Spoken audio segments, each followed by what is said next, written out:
नमस्कार, आप देख रहे हैं जवाब तो देना पड़ेगा और आपके साथ में विजेंद्र सोलंकी। जवाब कभी उद्धव ठाकरे बागी विधायकों से मांग रहे हैं तो कभी शिंदे गुट उद्धव से जवाब मांग रहा है। सवालों की बौछारें ऐसी कि शिवसेना छलनी छलनी नजर आ रही है, जिसमें हालात यहां तक बन गए कि जिनके साथ मिलकर शिवसेना ने सरकार बनाई है, अब शिवसेना को एक रखने और शिवसेना के वर्चस्व को बचाने के लिए उनको टाटा बाय बाय कहने को भी वो तैयार है। लेकिन जो संजय राउत कल तक बोल रहे थे कि उद्धव ही मुख्यमंत्री रहेंगे, गठबंधन बना रहेगा, फ्लोर टेस्ट में तस्वीर साफ हो जाएगी, वो आज बोल रहे हैं कि विधायक चाहेंगे तो गठबंधन तोड़ देंगे। ऐसे में सवाल यह है कि क्या अब उद्धव ठाकरे और संजय राउत को लग रहा है कि सत्ता जाने के साथ साथ शिवसेना का सिंबल भी जा सकता है, यानी शिवसेना के सुप्रीम होने के बावजूद वो शिवसेना से ही निकाल दिए जा सकते हैं। और क्या उद्धव के पास खुद की साख को बचाने, शिवसेना को बचाने और शिवसेना को एक रखने का एकमात्र विकल्प है शिंदे गुट के सामने सरेंडर करना? लेकिन इससे आगे भी एक सवाल है। सवाल यह कि सरेंडर के बाद की सियासत क्या होगी? क्या बीजेपी से गठबंधन होगा? अगर हां तो मुख्यमंत्री कौन होगा और किसका होगा? साथ ही सवाल यह भी है कि अब कांग्रेस और एनसीपी का क्या होगा? आज बात इसी मुद्दे पर कि सत्ता का संघर्ष कहां तक चलेगा। शिवाजी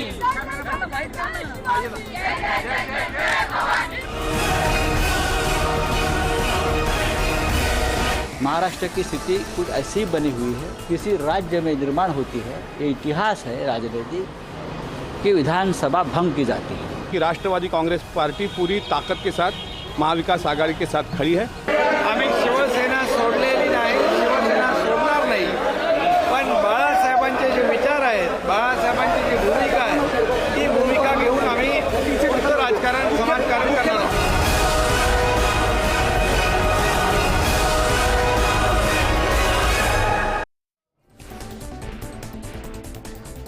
कमाल की बात देखिए, एक दौर वो था जब बाला साहेब ठाकरे के एक आवाज पर शिवसैनिक कुछ भी कर गुजरने को तैयार रहते थे और अब उनके वारिस बाला साहेब ठाकरे खुद बेबसी की स्थिति में नजर आ रहे हैं और सुप्रीम नजर आ रहे हैं शिंदे।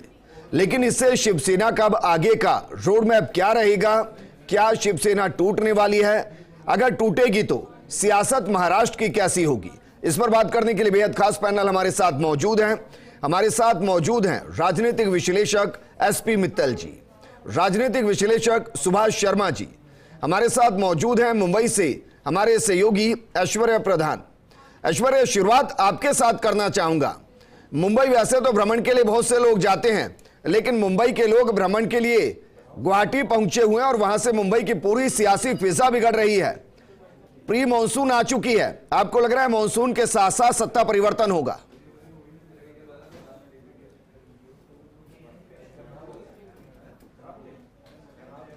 बहुत ज़्यादा है यहाँ और उमस जो है वो सियासी उमस भी नजर आती है कि सियासी उमस के बाद बारिश जो है वो किस तरफ होगी और किसे ठंडक देगी, ये बड़ा सवाल है। लेकिन बारिश किसे ठंडक देगी, इन सब के बीच में एक बड़ी खबर जो अभी निकल कर आ रही है कि शिंदे सेना है वो राजभवन जा सकती है, मुलाकात कर सकती है, कानूनी सलाहकारों से उन्होंने बातचीत कर ली है और आगे की जो रणनीति है वो कल की बताई जा रही है। कल शिंदे सेना राजभवन जा सकती है, ये इस वक्त की बड़ी खबर है। और हम इस वक्त खड़े हुए हैं सह्याद्री गेस्ट हाउस, जहां पर की कांग्रेस कैंप की बैठक होनी है। कांग्रेस कैंप के जो विधायक है वो यहाँ पर आएंगे, पाटिल यहाँ पर आ गए हैं और थोड़ी देर पहले ऊर्जा मंत्री राउत भी यहां पर आए हैं और विधायकों का यहां पर आना जारी रहेगा और प्रमुख रणनीतिकार जो है कांग्रेस के वो यहां पर बैठेंगे। तो यहां पर एक एक करके मैं बात करूंगा। यहां पर शिवसेना है, भारतीय जनता पार्टी है, एनसीपी है और कांग्रेस है। चारों के अपने अपने अलग लिहाज से दौर चल रहा है बैठकों का, लेकिन भारतीय जनता पार्टी की ऐसी कोई बैठक नहीं है जो सियासी तौर पर यहां पर सब कुछ साबित करे। भारतीय जनता पार्टी इस पूरे गेम प्लान से खुद को अलग बताती है, लेकिन स्थितियां आप भी अच्छे से जानते हो विजेंद्र की भारतीय जनता पार्टी किस स्थिति में है। बिल्कुल ऐश्वर्या, जो दरअसल दूध का जला होता है वो छाछ को भी फूक फूक कर पीता है। बीजेपी की स्थिति कुछ ऐसी ही है। लेकिन सवाल यह कि जो एक दो दिन पहले तक कहा जा रहा था कि 14 के आसपास कांग्रेस के विधायक हैं जिन्होंने फोन स्विच ऑफ कर लिए हैं, जो कांग्रेस के नेताओं को मिल नहीं रहे हैं, क्या इस बैठक में उनको ढूंढ लिया गया है या वो अभी भी अबूझ पहेली बने हुए हैं?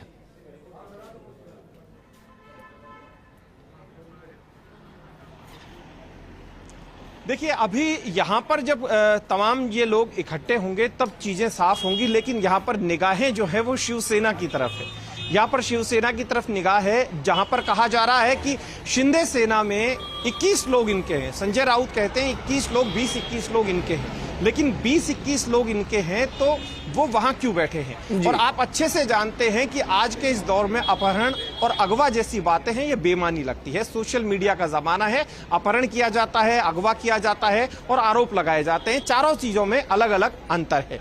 लेकिन मैं वापस से यहां पर आऊंगा कि यहां पर इस पूरे गेम प्लान में शरद पवार की तरफ सभी लोग टकटकी लगाए इसलिए बैठे हैं कि शरद पवार की सियासत को पूरा देश जानता है कि वो किस तरीके के सियासतदान है, किस तरीके की सियासत वो आज तक करते रहे हैं। तो शरद पवार आखिरकार क्या कहेंगे, यानी उनका क्या इशारा होता है एनसीपी की तरफ। लेकिन एक इशारा शिवसेना ने दिया है कि वो महागठबंधन से जो महाअगाड़ी गठबंधन जो है, एमवीए जो है, इससे अलग भी हो सकते हैं यदि जरूरत पड़ी तो। ये जो बयान है, ये बयान क्या बयान करता है? इससे पहले एक और तस्वीर, कांग्रेस के विधायक जो हैं वो यहाँ पर आना शुरू हो गए हैं। एक और विधायक यहाँ पर आए हैं, तो कांग्रेस के विधायकों का आना यहाँ पर सह्याद्री गेस्ट हाउस पर जारी है लगातार। मेरे सहयोगी विजय जो हैं वो कैमरे से तस्वीरें आप तक पहुँचाएंगे कि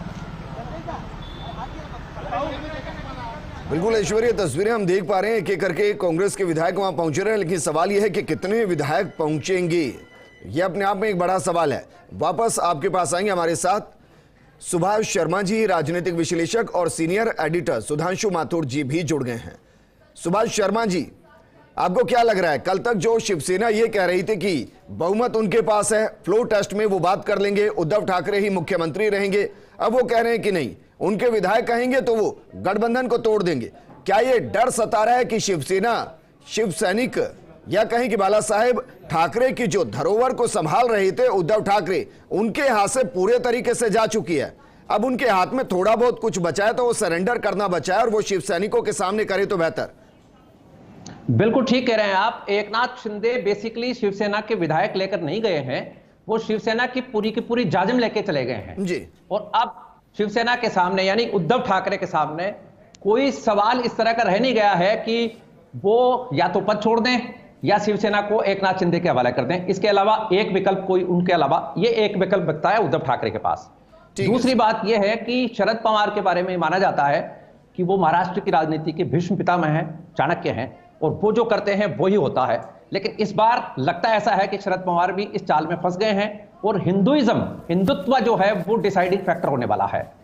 एकनाथ शिंदे यदि शरद पवार के इस ऑफर पर या उद्धव ठाकरे के इस ऑफर पर कि एनसीपी और कांग्रेस के समर्थन से महाविकास आघाड़ी के मुख्यमंत्री एकनाथ शिंदे को बना दिया जाता है तो एकनाथ शिंदे खत्म हो जाएंगे जी। और शिवसैनिक जो उनके साथ गए हैं वो सारे के सारे उन्हीं को फिर ले डूबेंगे।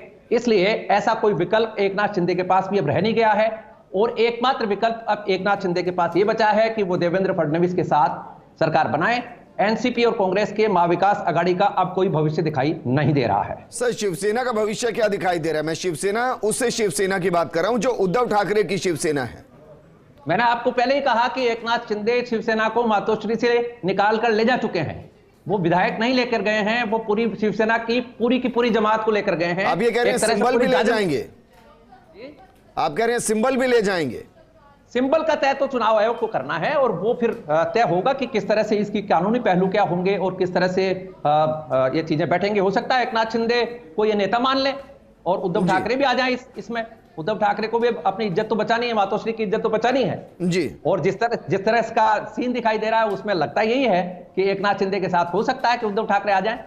जी ठीक है। एसपी मित्तल साहब, आपको भी लगता है क्योंकि उद्धव ठाकरे जो ये मानते थे कि बाला साहेब ठाकरे की तरह वो शिवसेना को चलाते हैं, अब उनके हाथ में कुछ है नहीं। एक बार अगर वो सरेंडर कर भी जाएंगे तो सरेंडर से बाला साहब ठाकरे की जो एग्रेसिव विरासत थी वो तो लगभग खत्म हो जाएगी। उन्होंने तो कभी सरेंडर नहीं किया।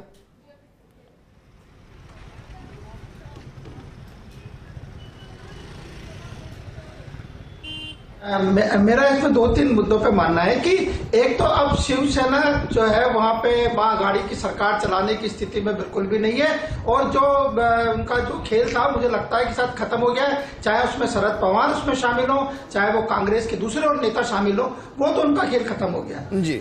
जो सबसे बड़ी गलती की मुझे ऐसा लगता है इस पूरे घटनाक्रम में वो ये की कि 2.5 वर्ष पहले ये उद्धव ठाकरे जब इसके मुख्यमंत्री बने इस सरकार के, शायद वो सबसे बड़ी गलती थी और उसी का ये कारण रहा कि अलग अलग विचारधारा वाले लोगों को जब आपने एकजुट किया तो आज उसका हमको विस्फोट देखने को मिल रहा है। और जो शिवसेना जो बड़ा वहां पे राजनीति को गवर्न करती थी, चाहे वहां किसी की भी सरकार हो, लेकिन हमने देखा कि हमेशा जो मातोश्री से जो आदेश निकलता था, चाहे वहां पे कांग्रेस की और एनसीपी की सरकार हो, लेकिन उसके बावजूद भी जो मातोश्री से जो आदेश निकलता था उसको मुंबई में और महाराष्ट्र में माना जाता था। लेकिन चूंकि उद्धव ठाकरे खुद मुख्यमंत्री बन गए तो मुझे लगता है कि वो जो दबाव था, जो शिवसेना का दबाव था, जो मातोश्री का दबाव था, वो उनके यहां से खत्म हो गया और आज इतनी दयनीय स्थिति में है कि 55 में से मात्र 13 विधायक शिवसेना के जो है वो उद्धव ठाकरे के साथ है। इससे जाहिर होता है कि शिवसेना की जो स्थिति है वो बेहद कमजोर हो गई है। अब एक विकल्प शिवसेना के पास बचता है कि यदि उनको संगठन को बनाए रखना है तो तत्काल प्रभाव से मुख्यमंत्री पद से इस्तीफा देना चाहिए और जिस प्रकार पहले मातोश्री शिवसेना मातोश्री चलती थी वैसे ही उसको वापस से शिवसेना को खड़ा किया जाना चाहिए। जहां तक शिंदे साहब का सवाल है, मुझे लगता है कि शिंदे साहब की जो भूमिका है वो सिर्फ सरकार गिराने और बनाने तक है, लेकिन शिवसेना का यदि असली कोई वारिस है, बाला साहब ठाकरे का यदि कोई वारिस है, तो मुझे लगता है कि जो मातोश्री में जो लोग बैठे वही उनका वारिस है। उसके लिए जरूरी है लेकिन वारिस के तौर पर अगर बात करेंगे तो लंबे वक्त तक वारिस तो राज ठाकरे रहे, लेकिन ऐसा हुआ नहीं। वापस मैं आपके पास आऊंगा।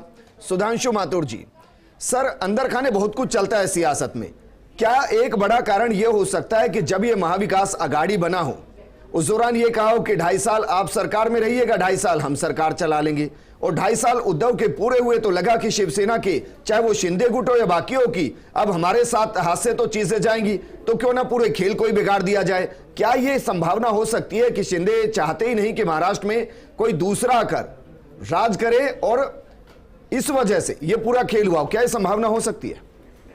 देखिए विजेंद्र, राजनीति में सभी संभावनाएं जो है वो हमेशा खुली रहती हैं और जो विश्लेषण है वो एक एक संभावना पर भी होता है जी। मेरा ये मानना है कि आज जो ये विस्फोट हुआ है शिवसेना के अंदर, ये अपनों को दरकिनार करने के कारण और अपनों को छिटकने के कारण हुआ है।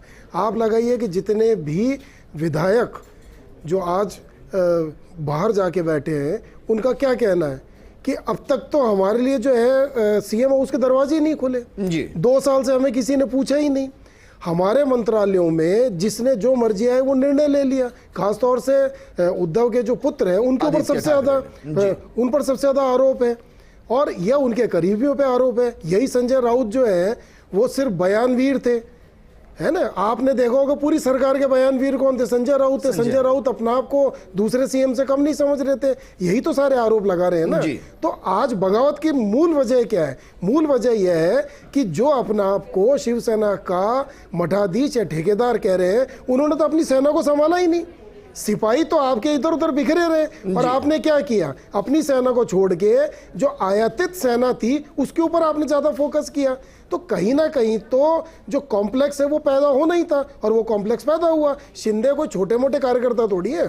शिंदे कोई पार्षद है क्या बीएमसी के कि जिसको आपने जो दरकिनार कर दिया? आज वही सारा आपका जो है वो लेके एक तरफ बैठ गए। अब आप कहते रहो कि ये बाला साहब ठाकरे की जो है वो शिवसेना है। बाला साहब ठाकरे की जो शिवसेना का 3 दिन से राग अलाप रहे विजेंद्र, वो तो राज ठाकरे के अलग होती खत्म हो गई थी। ठीक बात। जब घर के अंदर बंटवारा हुआ, शिवसेना 2 भागों में बटी, तो शिवसेना तो वही कमजोर हो गई थी।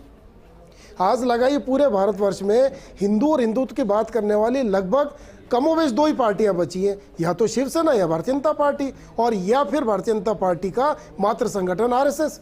तो अब इसमें से आज स्थिति क्या हो गई है कि जिस तरह से देश भर में आरएसएस ने हिंदू और हिंदुत्व का जो एक लीड ले रखी है, उसमें मुझे लगता है चूंकि शिवसेना महाराष्ट्र तक सीमित थी तो अब धीरे धीरे पीछे हो गई है। आज बगावत होने के बाद अगर शिवसेना खंडित और विखंडित होती है तो मुझे लगता है कि फिर देश के अंदर एकमात्र अगर हिंदू और हिंदुत्व की सोच की अगर पार्टी बचेगी तो आरएसएस बचेगी। मुझे लगता है लेकिन उद्धव ठाकरे के ऊपर यह दाग भी लगा दिया कि हिंदुत्व की विचारधारा को दरकिनार करते हुए सत्ता की विचारधारा के लोभी हो गए।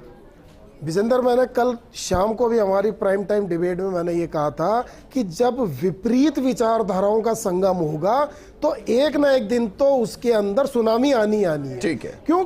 आप एनसीपी को लीजिए, आप कांग्रेस को लीजिए, शिवसेना की जो बुनियादी हिंदू और हिंदुत्व पे आप कैसे जो है इन विचारधाराओं को जोड़ के कब तक रखते नहीं रख पाए आप। 2.5 साल के अंदर आपका जो है वो सारी सुनामी आ गई, आपकी खुद की शिवसेना बिखर गई। सैनिक कहाँ है, ये भले ही अब जो है वो अपने आप को शिवसेना का मठाधीश कह के बैठे रहे। आज कितने विधायक रह गए, अंतोगत्व होना क्या। अब आप भले कुछ ही कहिए कि मैं साहब वो पद छोड़ देता हूँ, सीएम पद छोड़ देता हूँ, लेकिन चूंकि आपके पास जब कन्विंस करने का समय था तब आप अपने विधायकों को, अपनी सेना को नहीं जोड़ पाए। शायद यही कारण है कि अब वो सैनिक सब छिन-भिन हो गए। सर, तस्वीर को कि लगभग साफ हो रही है, तो आपको क्या लगता है बीजेपी मेन रोल में, मेन किरदार में कब नजर आएगी?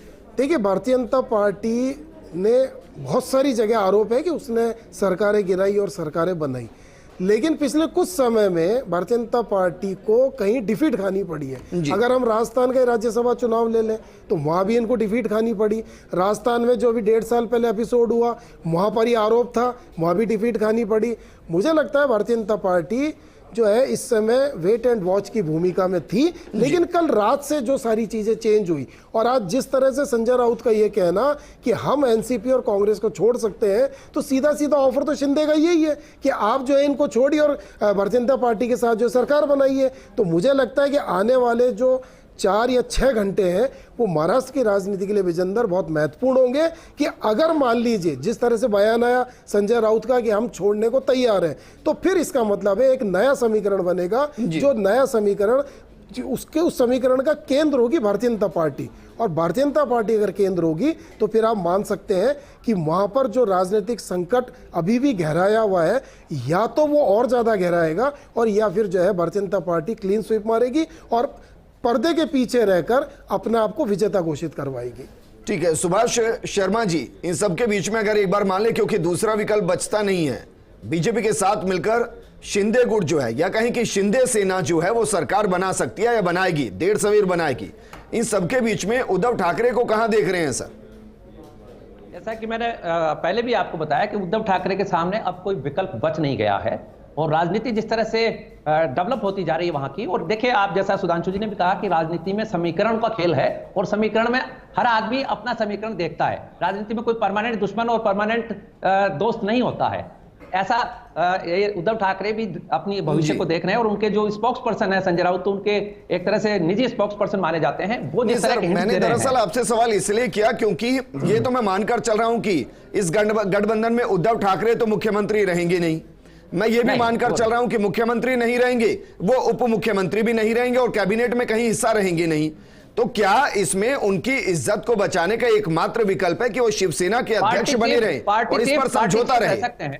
पार्टी चीफ रह सकते हैं जी। और ये बात जैसा कि सुधांशु जी ने भी कही और ज्यादातर जो पॉलिटिकल एनालिस्ट हैं वो मान रहे हैं इस बात को कि शिवसेना को जो बेसिक डर था इस पूरे के पूरे मामले में, और वो एकनाथ शिंदे बार बार आज भी जो लेटर उन्होंने जारी किया उसमें भी उन्होंने हिंट दिया है कि एनसीपी और कांग्रेस के साथ में उनकी जो मूल विचारधारा थी वो कहीं खो रही थी और एनसीपी और कांग्रेस उनको खा रही थी, उनका ये आरोप था। तो इस आरोप को यदि हम आगे और देखते हैं तो एकनाथ शिंदे का जो गुट है वो, आपको ध्यान होगा कि औरंगाबाद को संभाजी नगर कराने का भी प्रस्ताव इन्होंने रखा था, लेकिन वो टर्न डाउन किया गया उद्धव सरकार की तरफ से, उद्धव ठाकरे की तरफ से। दूसरा कि औरंगजेब का नॉर्थ इंडिया में तो फिर भी कम हम लोग मानते हैं, लेकिन वहां जहां की शिवाजी की धरती है वहां औरंगजेब को लेकर बहुत कटुता है, बहुत कट्टरता है। उसको लेकर जो विचार बदले गए, औरंगजेब की कब्र को लेकर जिस तरह का प्रस्ताव आया, उसको लेकर शिवसेना को, एकनाथ शिंदे के जो लोग हैं जो साथ उनके कट्टर शिवसैनिक हैं, उनको लग रहा था कि कहीं उनकी विचारधारा ही समाप्त ना हो जाए। असल खेल ये है इसमें। नहीं, लेकिन मैं इसमें एक और कदम आगे जाना चाह रहा हूं। अगर बतौर प्रदेश अध्यक्ष या कहीं कि राष्ट्रीय अध्यक्ष उद्धव ठाकरे को बना दिया जाए, एक बार मान ले, तो इसका मतलब तो होगा धीरे धीरे उद्धव ठाकरे फिर शिवसेना को कंट्रोल कर लेंगे। क्या शिंदे वाकई में चाहेंगे? और जैसे कांग्रेस के अंदर गांधी परिवार के अलावा कांग्रेस की परिकल्पना थोड़ी मुश्किल लगता है कि खंड खंड हो जाएगी, ऐसे ही शिवसेना में ठाकरे परिवार से दूर जाकर अब जब हम शिवसेना को देखते हैं तो कई टुकड़े नजर आते हैं और उस स्थिति में राज ठाकरे प्रमुख भूमिका में नजर आएंगे। तो ऐसे में क्या वाकई में आपको लगता है कि शिंदे उद्धव ठाकरे के लिए कोई रिलैक्सेशन देंगे? देखिए, अभी जो समीकरण दिखाई दे रहे हैं ग्राउंड के ऊपर वो हम आपके सामने रख देते हैं। समीकरण ये है असल में कि देवेंद्र फडणवीस जो हैं वो हो सकता है कि एक बार की भारतीय जनता पार्टी के अंदरूनी सूत्रों से भी ये बातें सामने आ रही हैं कि एक बार की वो एक कदम पीछे लेंगे और समर्थन एकनाथ शिंदे को देकर सरकार बनवा सकते हैं। ठीक है। ऐसी सूरत यदि होती है तो फिर मातोश्री का या उद्धव ठाकरे का शिवसेना के ऊपर ज्यादा प्रभाव नहीं रहने वाला है। एक बात। दूसरी बात, आप ये कह रहे हैं कि कोई नेगोशिएशन यदि चलेगा और उसमें कोई उद्धव ठाकरे की तरफ से कोई बात ऐसी आ जाए और एकनाथ शिंदे के साथ जो लोग हैं वो मान जाते हैं कि ठीक है मातोश्री का सम्मान करते हुए, और वो ये कह देते हैं कि ठीक है पार्टी की कमान आप रख लीजिए बाकी सरकार में, तो हो सकता है कि उद्धव ठाकरे के किन्हीं लोगों को मंत्री बनाकर एडजस्ट कर दिया जाए। चूंकि इस वक्त उद्धव ठाकरे बहुत प्रेशर में हैं, उद्धव ठाकरे के सामने अब कोई विकल्प नहीं है, वो नेगोशिएशन की स्थिति में भी नहीं है इस वक्त जी। ये स्थिति ऐसी आ चुकी है कि उद्धव ठाकरे को जो दिया जाएगा वो लेने की स्थिति में उद्धव ठाकरे हैं। अंग्रेजी की कहावत है something is better than nothing. लेकिन एसपी मित्तल साहब, क्या वाकई में उद्धव ठाकरे को एक बार फिर से शिवसेना दे दी जाएगी? क्योंकि शिवसेना पूरी खींच ली गई है उनके हाथ से, और जब वो वापस राष्ट्रीय अध्यक्ष मान ले बना दिए जाएंगे तो ऐसा तो है नहीं कि पावर में आने के बाद वो बदला नहीं लेंगे, और सियासत में इतना मौका दिया नहीं जाता है।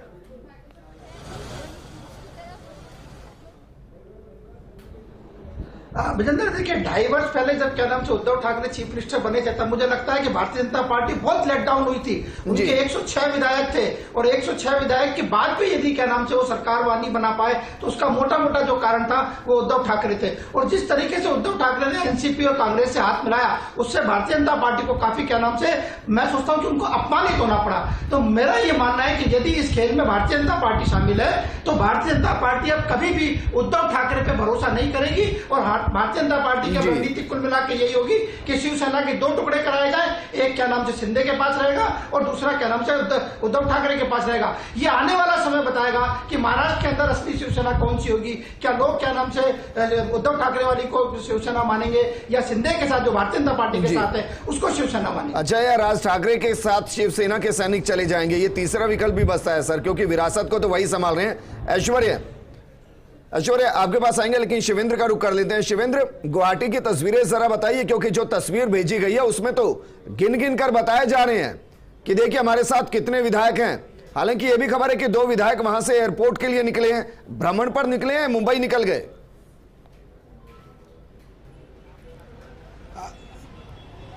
देखिए, वो जो 2 विधायक यहाँ से निकले थे विजेंदर, वो एयरपोर्ट की जगह कामाख्या के दर्शन करने के लिए गए हैं। ये जानकारी आई है कि दोनों विधायक होटल से निकलकर कामाख्या गए हैं और वहाँ कामाख्या के दर्शन करने के बाद वो दोनों विधायक लौट कर आएंगे रेडिसन ब्लू। लेकिन इस समय रेडिसन ब्लू के बाहर हलचल आप देख सकते हैं, क्योंकि जो मेघालय के मुख्यमंत्री हैं वो इस समय यहाँ से निकल रहे हैं। हालांकि वो अपनी निजी यात्रा पर आए थे, क्योंकि मेघालय असम का सीमावर्ती राज्य बहुत पास में ही है, जो शिलोंग है वो, और वो अपनी निजी यात्रा पर आए थे। लेकिन वो ऐसे समय पे आए थे विजेंदर जबकि रेडिसन ब्लू राजनीति का केंद्र बना हुआ है। महाराष्ट्र के तमाम जो विधायक हैं वो इस समय होटल के अंदर हैं, तो सभी की नजरें टिक गई थी मेघालय के मुख्यमंत्री। मेघालय के मुख्यमंत्री हैं वो यहाँ से विजेंदर निकल रहे हैं, बातचीत करने का प्रयास जरूर कर रहे हैं, लेकिन क्योंकि वो अपनी पर्सनल यात्रा पर थे, निजी यात्रा पर थे, इसलिए वो बात नहीं कर रहे हैं। हम कोशिश जरूर करेंगे बातचीत करने की, लेकिन जो सुरक्षा कर्मी हैं वो मेघालय के जो मुख्यमंत्री हैं उनके आसपास तक नहीं जाने दे रहे। लेकिन ये तय है कि मेघालय के जो मुख्यमंत्री हैं उनका इस घटनाक्रम से कोई लेना देना नहीं है, वो अपनी निजी यात्रा पर आए थे। लेकिन कई बार समय ऐसा होता है जब आपकी निजी यात्रा को पॉलिटिक्स से जोड़ दिया जाता है। शिवेंद्र, ये कहा जा रहा है कि राज्यपाल से शिंदे गुट मिल सकता है। मानकर चलें कि रात को मुंबई के लिए फिर रवाना होंगे, या ये तस्वीर सुबह सुबह दिखाई देगी?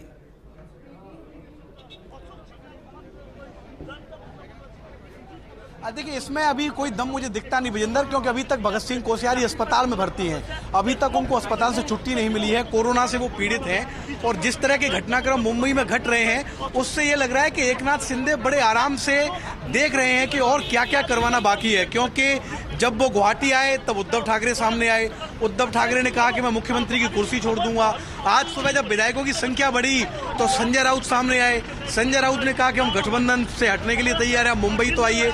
तो एकनाथ शिंदे को पता है कि अभी संख्या उनके पास है, वो जो चाहेंगे वो होगा। इसीलिए मुझे नहीं लगता कि अभी वो किसी तरह की जल्दबाजी में, खासकर तब तक कि भगत सिंह कोश्यारी अस्पताल में भर्ती है। अगर वो राजभवन आएंगे तब इस संभावना पर जरूर एकनाथ शिंदे विचार कर सकते हैं कि क्या उनको महाराष्ट्र जाना चाहिए नहीं जाना चाहिए। लेकिन अभी भी एकनाथ शिंदे चाहते हैं कि शिवसेना के जो मुंबई में जो शिवसेना है अभी उद्धव ठाकरे की शिवसेना, उससे वो और क्या निकलवा सकते हैं और क्या ऐलान करवा सकते हैं, क्योंकि ऐलान तो वहां लगातार हो रहे हैं। संजय हम गठबंधन से बाहर आ जाएंगे, ये बहुत बड़ी बात है। लेकिन इसमें एक ऐसी शर्त है जिसका पूरा होना संभव नहीं है। वो कह रहे हैं कि सभी विधायक मुंबई आकर बात करें। मुंबई तो ये विधायक अब तभी जाएंगे जब पिक्चर पूरी तरह से क्लियर होगी।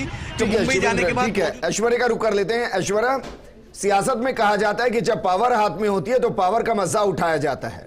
जब उद्धव के हाथ में रही तो उद्धव ने मजा उठाया, उससे नाराज होकर विधायक गुवाहाटी पहुंच गए। अब शिंदे के हाथ में पावर है तो शिंदे मजा उठा रहे हैं।